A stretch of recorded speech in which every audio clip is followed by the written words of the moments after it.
Alright, so maayong adlaw sa tanan. So karon sa pagpadayon sa ato ang circuit analysis gamit ang Ohm's law.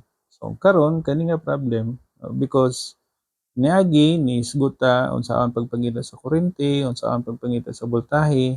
Karon ang pagpangitaon na pud nato ang resistance. Unsaon man pagpangita sa resistance gamit ang Ohm's law. So ang Ohm's law kani siya no, this one represent Ohm's law no. B, ang voltahe daw is equal siya sa o directly proportional sa kuryente o sa value sa resistance. Kana lang siya ang pinaka-basic no, Ohm's law. Now, pinagi ani, we can calculate no, makakalculate ta unsa ang value sa resistance no. Manipulate nato ning data, kaning formula maingon tag R is equals to B over I. So diri kaning atong problem, pwede natong ma-solve pinaagi ani nga formula. So saan man nato na pag-solve? Ingon dayon ta og ang R ko no kay equal lang siya sa applied voltage which is the 10 volts ug ang kuryente nga 2 ampere. So kana pag halimbawang i-divide na nimo makakuha na kag 5 ohms resistance. So kani di ay equal lang na siya sa 5 ohms. No?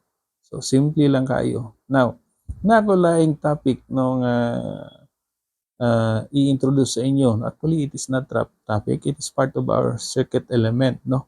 Kani ang ginatawag nga independent sources. So, unsa man ang independent sources? Ang independent sources, kung makita nimo sa ato mga circuit, kani siya naa kay ingon ani.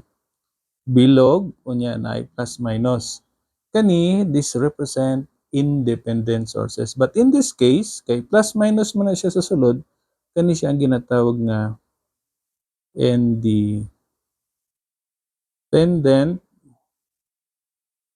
voltage source. Independent nga voltage source. Kung independent nga voltage source, kung pila ang value ana niya, sa ngadto-ngadto the same lang na, no? It will not change. Independent na siya. Now, another thing nga makita ninyo sa atong circuit analysis kay ingon ani, no? Kani siya ang independent.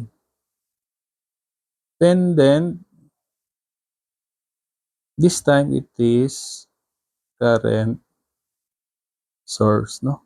This is an independent current source. So makita sa nimo sa atong circuit analysis, no? Na siya mga ingon ani nga panghitabo o circuit nga ihatag nato. Karon ang ikalaing identification nani o naman ta independent, nasa tay ginatawag nga dependent, no? Nasa ginatawag nga dependent sources. Kung ang independent kay wala siya magsalig kani siya pag ingon gani kag dependent sources, nagsalig ni siya sa usa ka element sa imuhang circuit. So unsa may timailhan nga dependent na siya, pinaagi ani nga symbol, no? Na kay diamond tapos plus og minus. So kani siya maingon ni siya nga dependent voltage, no? Dependent voltage source. Kani sad siya ang para sa kuryente, no? Diamond gyapon, then we'll have an arrow inside. So, kani siya ang dependent current source. So dependent o independent. So kanang timailhan, no? Pag dependent gani diamond, pag independent bilog o circle. Okay?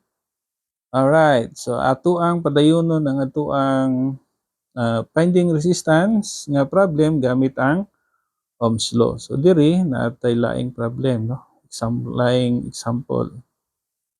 So this time di mo gamit sa taog mga dependent o independent nga sources. I-move lang na nako para mabutang nato ang ato ang voltage. So natay voltage source nga ito si 120 volts, no? Then nasay kuryente ni agi diri sa iyaha nga 6 amperes. Ang taas na to is pangitahon ang value sa resistance. So gamit ang Ohm's law, no, ma-memorize naman na ninyo, no?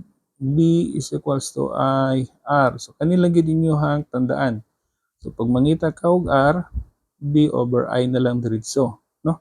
So unsa ato ang voltage source? Nata sa 120 volts. Unsa ang kurente?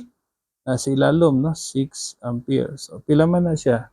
120 over 6 is what? 20. So this is 20 ohms. Therefore, kani siya di ay 20 ohms na siya. Alright? So, very simple, no? Kani lang sa diyan, no? Because ang aim na to diri is to understand fully the Ohm's law. Kasi magud kani ang Ohm's law, ang Ohm's law magud ang pinaka-basic to understand, no? Pagkasunod sa Ohm's law, ang Kirchhoff's current law, Kirchhoff's voltage, no? KVL ug KCL. So kani naa naman ni nato, dali na lang ni siya. So naa ko ilaing circuit nga ihatag sa inyo, ha, no? Para ma-solve nato, no? Natay sub S diri, ibutang nato, this is 12 volts. Karon naa siya kurente diri nga I, which is 1 ampere. So ma-solve nato ang R, no? Ang R is basically B over I. Then naa kay 12 volts over 1 ampere na kay 12 ohms. Therefore, diri 12 ohms. Okay, kana lang sa kung namoy pangutana, paki-comments lang o try na gyapon mag-subscribe, no? Comments, mga questions, whatever you want. Thank you very much. See you next time.